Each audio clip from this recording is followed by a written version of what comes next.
Okay, yesterday we showed you this rhythm and talked about a patient that was extremely fatigued in this rhythm with this blood pressure, these vital signs. And we asked you what you should do. Well, let's talk about it.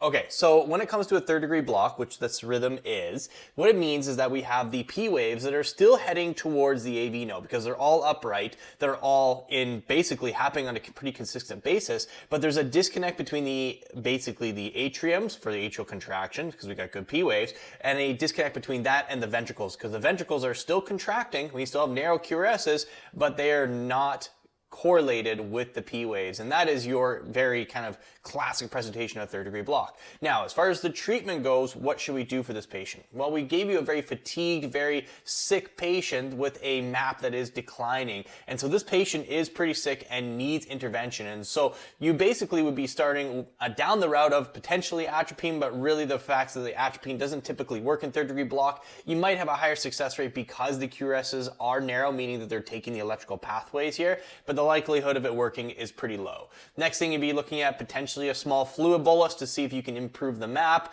and then you could be looking down the line of using something like epinephrine in order to improve contractility and cardiac output, and then ultimately you'd be looking at pacing because as far as ACLS goes, this patient is unstable and that pacing is indicated. And so those kind of the routes that you're going, most likely going down the route of pacing.